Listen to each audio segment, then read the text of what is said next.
Excruciatingly difficult. Excruciatingly difficult that there's a lot of times when you just feel like crap. It really knocked me. I was used to up and go and then it was nothing. It was just like, it was running out of battery. I would have been happy to die when I had it and I was laying in hospital. Like, I was that sick. I couldn't have cared if I'd have died. Just take a moment, Kendall. Oh, try to be strong.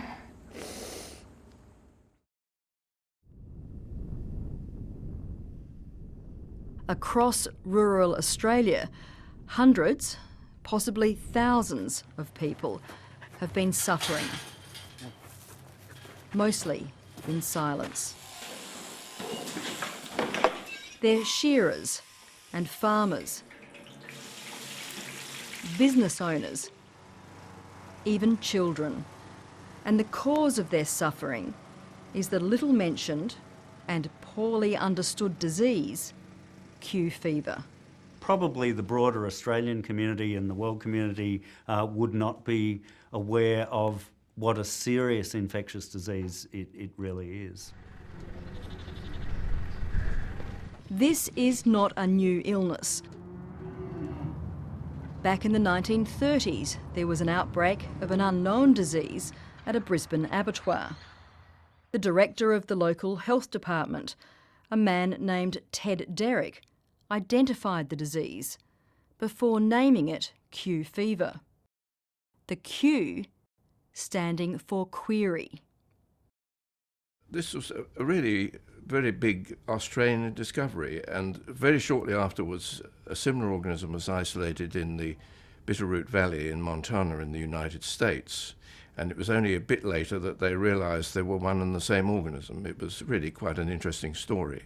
And after that it was found in the Mediterranean war campaigns during the war, and it gradually realised that this is a worldwide infection, and the only country which is said to be free, and probably is New Zealand. Professor Barry Marmion spent decades studying Q fever. He died last year, but during his long life he had scores of scientific papers published and is still considered an international authority on the disease that's traditionally associated with sheep, cattle and goats. Mainly it's an airborne infection, and the organism is shed in large numbers when the animal gives birth. It's present in the placenta, and the handling of that and the movement of the fetus and so on spreads the organism in droplets in the air, and people who are in close contact are infected. Well, I was shearing up at a place called Mount Lyndhurst, up at Lyndhurst there, and we had a dust storm come in, and I'm pretty sure that's where I caught it, out of the dust. Mick Hollett's case is typical. 3 weeks after unwittingly inhaling the Q fever organism, a bacterium called Coxiella burnetii, this South Australian shearer started to feel sick. I was fine when I went to bed, and about midnight I woke up with cold shivers, but I was shivering cold, but I was thinking hot, like I was sweating and all that sort of thing. And it just continued off and just took my energy, and that sort of flattened me. We'd done a lot of goat, mustered a lot of wild goats in the west and handled a lot of sheep, and I went to bed this day and woke up the next morning feeling sick, and I thought, oh, must have the flu or something. Another Mick in another state suffered the same symptoms. Mick Hudson was a sheepman and shearer who mustered wild goats out in remote northwestern New South Wales. Went into the doctor and he took one look at me, and I told him I was sweating, and he just said, mate, you've got goat fever. Straight up to the hospital with you. So when he said goat fever, did you work out, or did he work out that was actually Q fever, is what was known? Yeah, well, when he called it goat fever, I think that was just his bush terminology. But he soon explained that it was Q fever, you know.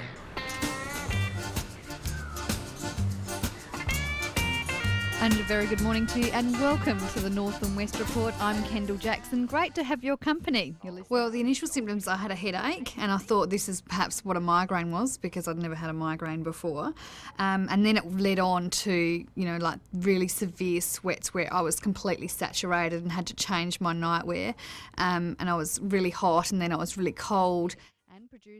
Kendall Jackson was an ABC rural reporter working out of the Port Pirie office when she contracted Q fever while conducting interviews at the Jamestown sale yards. She was on site for less than half an hour. Incredibly, she was one of at least 20 people who contracted the disease that dusty November day back in 2004. 2 years before that, renowned horsewoman Barbara Willoughby picked up a newly delivered stillborn calf. It dropped and fluid splashed into her left eye. 28 days to the day, I was critically ill with a really excruciating headache that I just couldn't believe. Along with their farming enterprise on the edge of the Flinders Ranges, Barbara and her husband Bill Willoughby provide horses for film and television productions. Bill was away working on a film set and he came home and I said I don't feel very well and I was really cold. I was cold and I was hot and I was in bed. It was end of April. Yeah. Barbara spent her 50th birthday on life support. And like so many Q fever sufferers, she never fully recovered. All of these people, Barb Willoughby, the two Micks and Kendall Jackson, are among the 20% or so of cases that go on to suffer from a long-term illness identified by Professor Marmion in the 1990s and named post-Q fever fatigue syndrome. I mean, many of these people are not working. They are not very well understood by their families because they seem to look all right. They look quite healthy, but they get so easily fatigued and they have difficulty in sleeping. They have muscular pains, joint pains, and severe headaches, and all sorts of things like that, which make it really very difficult for them to cope with life. I've never felt like I'm the same person again since I've had Q fever. Most days, the school bus drops Kendall Jackson's 4 children at the door of their pub at Warnertown, near Port Pirie. This former rural journalist juggles the business with her role as a local government councillor and an active Liberal Party member. She rarely talks of her substantial health problems, ranging from fatigue to sensitivity to alcohol to seizures requiring anti-epilepsy drugs. It's quite funny. I can go on for months and be fine and you push through. And then I have a chat to someone like Barbara because we catch up every now and again on the telephone and she'll say, this is how I feel and this is how it's affecting my life. And it makes me upset because it's exactly how I feel and it's exactly how it affects my life. So it's good. It's good to be able to speak to other people. How long was I sick? A very long time, because after the initial disease process, I then developed the chronic fatigue Q fever syndrome. When I've been doing the research, most of it's been... With a lack of information available, Barbara Willoughby has taken it upon herself to research the symptoms and possible treatments for post-Q fever fatigue. They're recognising that it's being found in nearly every part of the body. And, as is the case with most of the chronic sufferers I have spoken to, doctors have suggested she might have depression. Sometimes when I've been really bad and I've gone and they have just said, hey, I think you need antidepressants, you are depressed, and I go, I don't really think it's a depression, it is more the chronic fatigue. And so sometimes I do believe that people are diagnosed with depression when it is a really bad chronic fatigue syndrome. Doctors have said to me in the past, over this last 10 years, perhaps you're depressed and perhaps you could take antidepressants for a while. And I stand strong and I say, I'm not depressed. I'm not the type of person to be depressed. Come on, Flo. Yeah, well, I've never been diagnosed with depression, but I felt I could have had depression because I'm a male. We're not supposed to get sick. We're supposed to be tough. I don't know if it was the Q fever disease or whether it was depression or both. I mean, I don't know. But certainly the Q fever certainly affected me, Yeah, and those energy levels were pretty low for a long time after I come out of hospital, I was back shearing, but I was hurting, yeah. Mick Hudson was infected 2 decades ago, and after years of fatigue and sweats, says he's over the worst of it. Wife Carolyn also contracted Q fever 9 years ago. I still don't get sick very often, but when I do, it'll be the same sort of thing, and I'll be out for a week. For some, the disease is even more damaging. Approximately 2% of people who contract Q fever end up with endocarditis, a life-threatening failure of the heart valves. Graham Heaslip is one of the unfortunate few. He was also shearing when his life changed forever 22 years ago. How has your health been in those years since 1993 when you first contracted Q fever? Up and down. If I get tired or get a bit of the flu or get down, that's when the Q fever likes to take over and kick in and get you right down. You get very crook with it, you get a lot of sweats, fevers, and it takes a while to get back over it again, yeah. He's had 2 major open heart operations, the first shortly after becoming infected, and the most recent in February this year. After the first op, they told me I would never work again, yeah. What's that like, to be told that when you're only 34 years old? Wasn't real good at all. Unable to shear, Graham and his wife put down roots in Gunnedah in northern New South Wales, and they both drive dump trucks in the mines. Do you feel depressed? Yeah, I do. After this last op, I struggled quite a bit. I'm actually seeing a doctor about depression and that at the moment, yeah. And that's not something that you experienced before you had Q fever? No, not at all, no. No, I thought of myself pretty outgoing, pretty happy, get out there and enjoy things, yeah. Q fever is a notifiable disease in Australia. That means doctors have to notify the Commonwealth of confirmed cases. There are around 450 registered cases a year, most of them in rural areas, although it's widely believed many more go undiagnosed. But the thing is, it's preventable. Australia is the only place on earth with a vaccine. In the 1980s, a Q fever outbreak at an Adelaide Hills abattoir prompted Professor Marmion and his research team to develop the vaccine.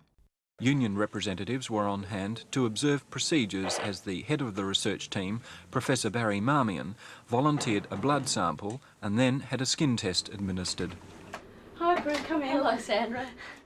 As a journalist spending my working life in rural Australia, I decided in 2005 to be vaccinated. The 2-step process involves a blood test and a skin scratch test to make sure there has been no past exposure to Q fever. I'm putting a very diluted amount of the vaccine between the layers of the skin, and we're looking to see if you've got any cellular immunity where white blood cells recognise the organism that causes Q fever and they rush in there and we get a bit of a red thickened area there. This pre-screening is essential because patients can get very sick if they have a vaccine when there are already signs of the organism in their system. Okay, we'll see you in a week's time. Hi, Prue, come in. Hi again, Sandra. Take a seat. Thanks. Now, I've got your blood results here. Q fever serology, no antibodies detected. So no antibodies in your blood. I just need to check your arm. So which arm did we do the skin test in? Okay, so there's nothing there. I can't feel anything. So you've not been exposed to Q fever. We can give you the vaccination. Okay, if you just hold up the way. Little prick now, don't jump. Known as an inactivated whole cell vaccine, Q-Vax is more refined than a cruder version from the 1950s and is considered close to 100% effective. 40,000 doses a year are produced in a sterile, purpose-built laboratory at CSL in Melbourne. So we grow the organism called Coxiella burnetii in the hen's egg. We then harvest the organism, inactivate it, purify it, and develop in a vial the purified vaccine ready for testing and release and use. The BP Marmion Q-Vax manufacturing plant was established with federal government funds and financial support from both the cattle and the sheep meat councils. According to CSL's Chief Scientific Officer, Dr Andrew Cuthbertson, the company makes the vaccine under contract to the federal government. The Q fever vaccine is not a commercial opportunity for CSL, but we recognise as part of our contribution to the public health of Australia, we want to make sure that it is available to those who need it. Almost every animal can carry and transfer Q fever, but it has traditionally been seen as an occupational disease, with abattoir workers, stock handlers and transporters most at risk. And those industries have encouraged staff to be vaccinated. As this graph shows, the number of cases peaked at just under 900 in the early 1990s, but dropped markedly after the vaccine was introduced into abattoirs. With numbers rising again later in that decade, a federally funded vaccination campaign for cattle, sheep and dairy farmers was rolled out from 2001 until 2005, with a subsequent drop in disease notifications. The drought now impacting parts of New South Wales and Queensland is ideal for Q fever spread. The organism can sit in the soil for years and is blown around on dusty days. So is it time for another government-funded vaccination campaign? I think it's a must, and I can push it all the way to Parliament House if I need to. Susan Lee is both the Federal Health Minister and the member for Farrer, which stretches from Albury right up to the Queensland border. As someone who spent years of my life working in the shearing sheds and had someone quite close to me contract Q fever, I've actually had an up-close and personal experience with the disease myself. Inquiries from Landline prompted the Minister to check the current Q fever status. I'm always pleased to be made aware of a situation that is causing concern, which is why I called the Chief Medical Officer yesterday, had a long chat to him. He then contacted the Chief Health Officers in each state to get a handle on what's happening at state level, given that the notifications come to state health authorities. So we will keep an eye on this, and we will certainly act if we need to. But the bottom line is the federal government sees no reason to fund vaccinations for rural residents. I'm the first person as a rural member of Parliament to jump up and down and say we're not getting the attention we deserve out here in regional Australia, but on this case, no.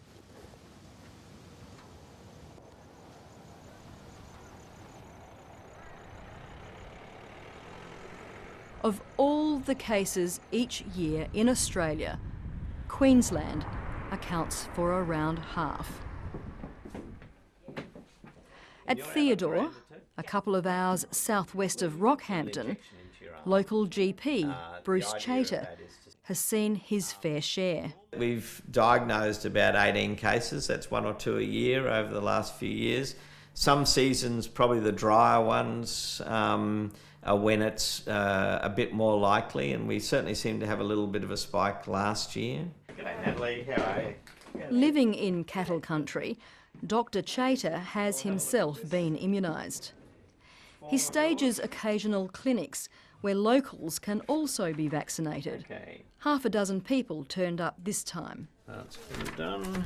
Because the doctor has to buy in the testing material, clinics are more cost-effective for him and his patients. Accessing vaccination in remote areas is not always easy, particularly as the process requires at least 2 trips to the doctor. And as there is no government subsidy, patients can be up to $200 out of pocket.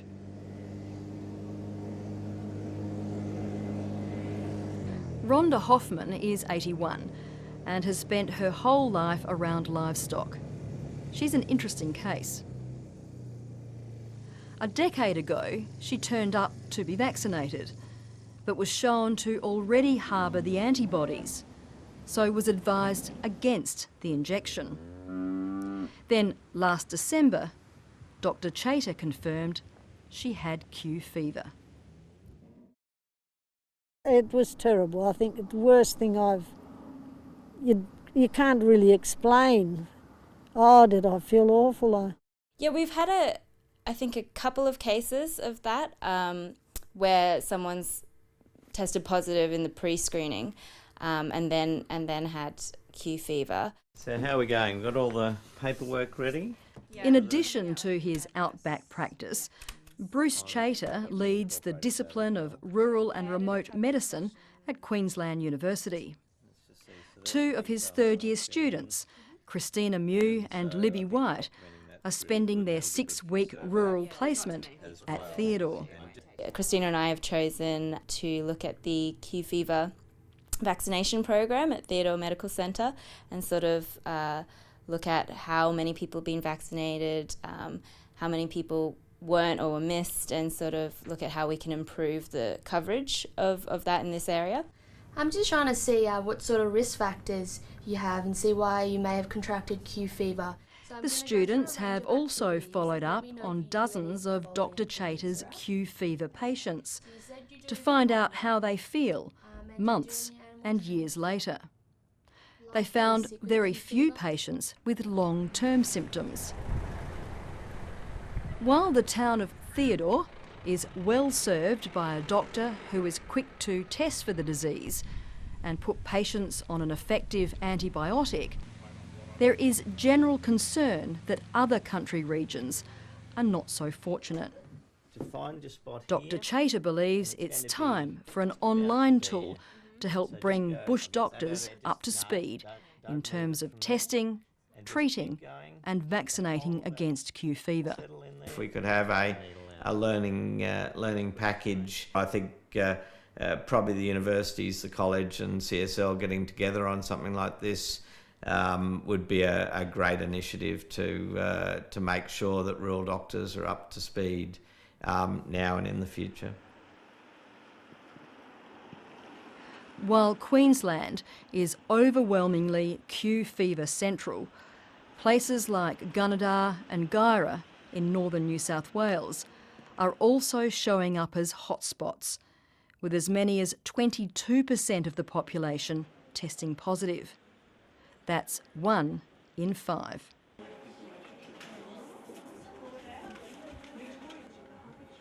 A current National Health and Medical Research Council funded project aims to get a better handle on the true numbers.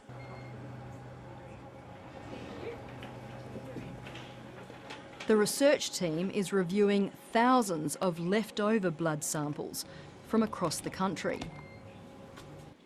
And in the past few months, when donors in hotspots like this Tamworth Red Cross clinic turn up to give blood, they're asked to give a little more and answer some questions. Hello, my name's Kate and I'm asking people today if they wouldn't mind having their blood tested for Q fever. We're doing some research into how much Q fever... The end result is we'll have a really nice picture of the burden of Q fever measured by blood test across the whole country. And with the Red Cross blood service surveys, we'll be able to map quite nicely within New South Wales and Queensland down to a very sort of postcode level the burden of Q fever, the serological burden, and then match that to their history about exposure. Have you ever lived in a country town? That 100,000 people, yes. Results are due later this year, and from there, decisions can be made on prevention and treatment. So there's a whole bit of that that's not well understood as well. Dr Nicholas Wood is leading the blood survey research, and he's also a paediatrician at the Children's Hospital Westmead. Recent studies reveal children are an emerging group at risk of Q fever.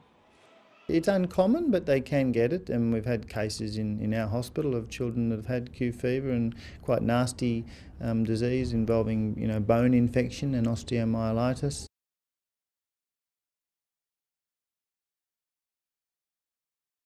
Well, it's all started in about the September, and she just came home from preschool one day. She was lying in bed, and she just said, "Oh, Mum, my arm hurts." It turned out the bone in young Anna Turner's left arm was being rapidly eaten away by the extremely serious infection called osteomyelitis. The 4-year-old spent weeks in hospital and endured more than a dozen operations to clean and cut out part of the bone. Do you have any pain in your arm now, or is it all gone? It's all gone. You've got a cool scar though, haven't you? Can you show us your cool scar? Yeah, so that is the result of 13 or 14 operations. Yeah, 13 or 14 operations, yeah. Mother Megan says there were numerous tests to try to find the cause of the infection. Well, they told me it was Q fever, which I knew nothing about. The Turner family live in semi-suburbia, near the coast, a few hours south of Sydney. So you don't live on a farm? No.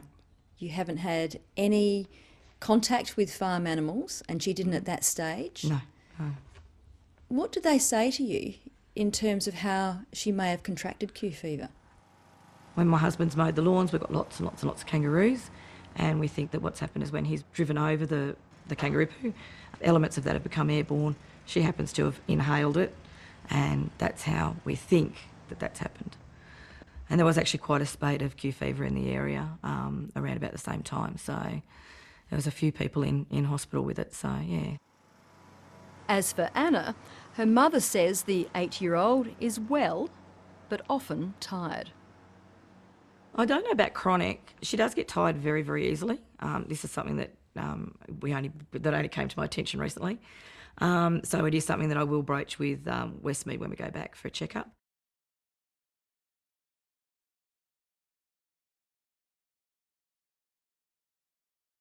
Ali was a happy child. She had a very strong sense of justice. She loved to be involved in everything, and she was just delightful. At the age of just 9, Alison Hunter came down with something that looked like the flu. We thought that she had a virus. She had a very high fever, she had a dreadful headache, and she'd never been so ill. The Sydney schoolgirl's health deteriorated. From a bright-eyed child, she became a teenager with a range of crippling complaints: headaches, bowel problems, nausea, seizures, and debilitating tiredness. Alison was eventually diagnosed with the nebulous label of chronic fatigue. Her mother, Chris, prefers to call it ME, myalgic encephalomyelitis. In 1996, Alison Hunter finally succumbed to her perplexing illness. She had just turned 19. She turned 19 in November and she died in March. It was so clear to us that she couldn't survive.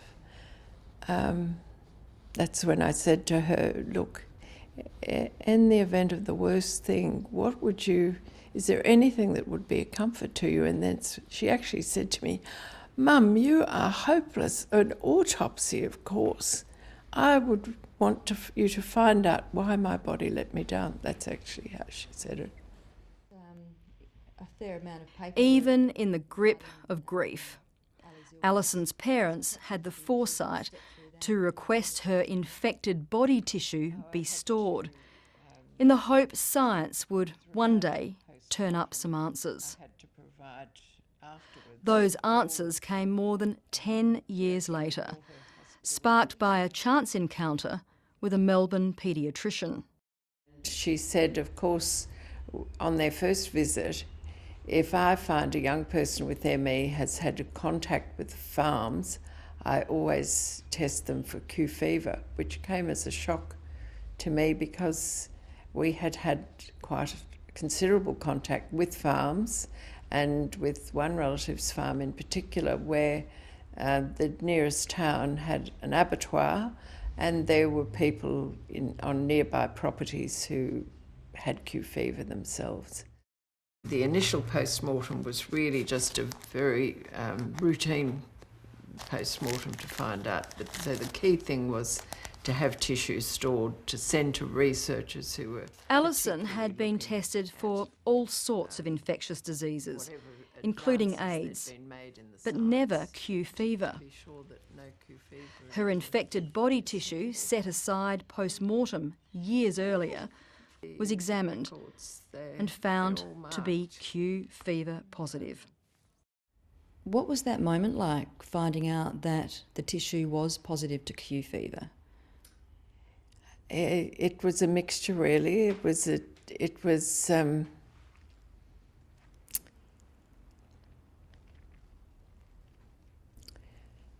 quite distressing, actually. But at the same time, it was helpful to know that there was some explanation. To think that we could have missed giving early treatment with antibiotics was quite distressing. Professor Marmion took an interest in the family's case. When he passed away last year at the age of 94, the eminent microbiologist was still working on what would be his final scientific paper. A paper that highlighted the sad case of Alison Hunter. He did regard this final paper that is yet to be published as one of the most important, and he's been working in this area for 40 years. Sometime in 2014, he rang me, but we had also been collaborating and publishing over the past few years, and he said to me he hasn't got long to go. A former student and colleague of Professor Marmion, Dr. Tukwing Kok was entrusted with finishing the groundbreaking research paper. It's about to be submitted to an international medical journal. Was Professor Marmion convinced that Alison Hunter's initial illness was Q fever? When the results came through and they showed that there were quite convincing data or evidence of Q fever, and there were no other diagnostic positive markers, like, for example, it was a Legionella negative. So that was the only conclusion that you could draw on that. Being vaccinated against Q fever would almost certainly have prevented Alison Hunter's death. But her chances of being offered it were negligible. Hi Kate, how are you? Hi, good, thank you. How are you? It's becoming increasingly clear rural children are vulnerable to the disease. But QVax hasn't been tested on under 15-year-olds, and it's therefore rarely administered to them. I've worked with alpacas birthing in the past, also with cattle and sheep on my property. Kate Chapman is 14 years old and lives in the Adelaide Hills. She's also my daughter. I've spent enough time researching the possible impact of this disease that I didn't want to take any chances. It's on Dr. Nicholas Wood's radar too. If we see more disease in younger people, we need to shift the vaccine to younger people. And then how does the vaccine work in a younger group in terms of their vaccine side effects? While Q fever was first identified here in dry and dusty Australia, and the vaccine was produced here, the largest ever documented outbreak was not within our shores. It was thousands of kilometres away in the Netherlands. The culprit infected dairy goats. Now, over the past few weeks, I've spoken with several Dutch authorities. They say more than 4,000 people officially contracted Q fever. But some believe the real figure to be 10 times that number. It took the Netherlands by surprise, and it was also a shock. Yeah, no doubt about it. At the Dutch National Institute for Public Health and the Environment, Wim van der Herk has been on the front line, tackling the epidemic which started in 2007 and wasn't contained until 2010.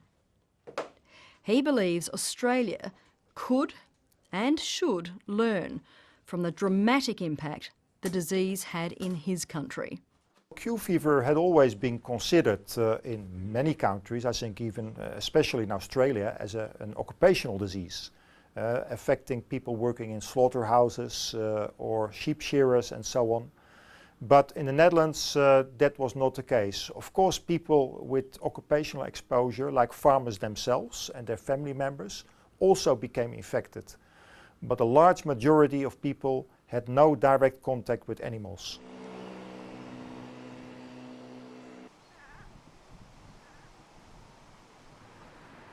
The Netherlands is dense with people and farm animals, and each year would record around 20 Q fever cases. The tens of thousands of people who contracted the disease during the 3-year epidemic was of course a dramatic increase. But it was also devastating for the farmers and their herds. Because the Q fever organism is held in the uterus and placenta of animals, the Dutch government ordered 50,000 pregnant goats be destroyed. So it was definitely a very difficult period, of course, for those farmers. They were compensated for the animals that were culled, but of course that could not compensate the entire losses that they faced. You stand up every morning, take care of the goats, milk them, feed them, and that's the same you do every day, and also the day they were culled. So in the morning you feed them, and you know this is the last time. We're going to the stables. Over there you see the stable for the younger stock. In the icy winter of 2008, 40 of Jeanette van der Ven's herd aborted their kids, a classic symptom of Q fever infection. She was forced to destroy 800 goats, most of them pregnant and most showing no sign of the disease. But these goats looked quite fine, were not ill, had no diseases as far as we could see. So it's something you never get used to. And your whole life is built on taking good care for your animals, and this is not taking good care in your point of view.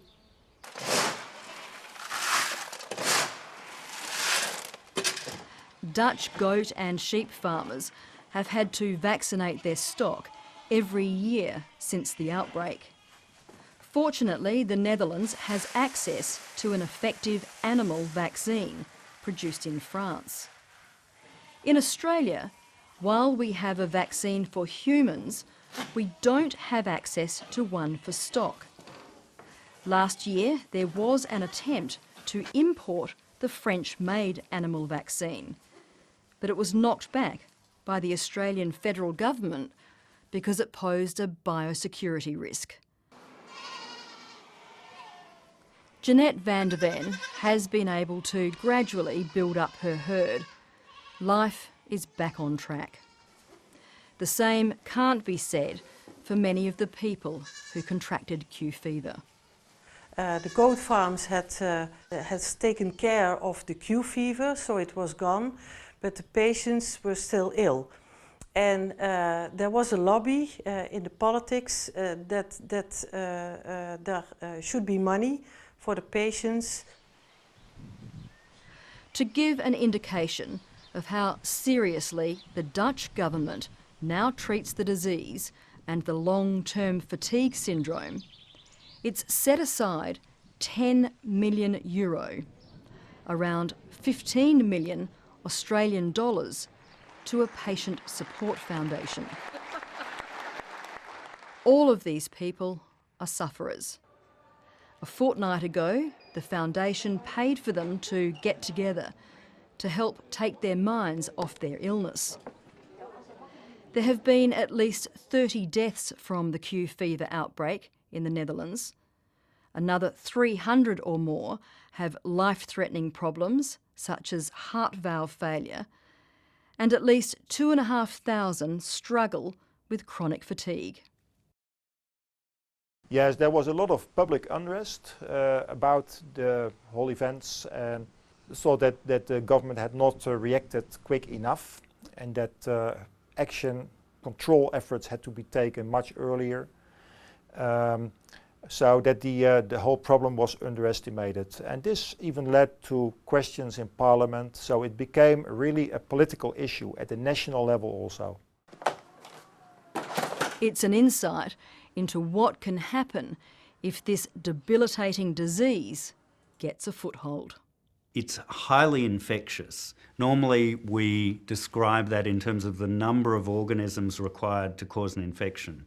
In the case of Coxiella burnetii, the Q fever organism, it's thought to be one, which is the so it's very dangerous and potent from that point of view. At CSL in Melbourne, Dr. Andrew Cuthbertson says the Q fever organism is so virulent and so capable of withstanding heat and cold, it's classified as a Class B biological warfare agent and potential terrorist threat. These aren't our classifications. These threats have been studied in great detail by governments around the world. And yes, I guess the Class A ones tend to be more lethal, but as we know, the Q fever organism, while not as lethal as Ebola, for example, has other features that would make it very threatening from for someone who wanted to use it to cause harm. The Australian vaccine is not licensed in any other country, and it's expensive and time-consuming to register a vaccine internationally. The United States government is trying to develop its own vaccine, in part because of the risk of biological warfare, and also because many military personnel are returning from dry farming countries like Iraq and Afghanistan with the disease. In a statement this week, the Australian Defence Department said the Q fever vaccine is not routinely offered to ADF personnel deploying to Iraq and Afghanistan. It's a notifiable disease. It can be a tool for biological warfare. It's documented, and yet we do nothing about it. Hi Brian, how you going? Would you like your regular? While antibiotics can lessen the impact of acute Q fever, there is no known cure for the long-term fatigue syndrome. For most, life just has to go on, albeit with limitations. It would be great if it wasn't there, but I have learnt really how to deal with it and how to listen to my own body, and I think that's important. It's difficult to talk to someone who hasn't had it. If you can find someone that's had it and had the same symptoms, you can explain it, but a person that hasn't had it and haven't been around it, they just seem you're strange. I hope this sort of program that you're putting on does raise awareness. I think it's important for people on the land to know that this is a preventable illness that can have pretty disastrous consequences if they don't prevent it. I know there's some people get it and get over it good, like a flu, but there are quite a few others that sort of never get over it, like myself. I'll always have it.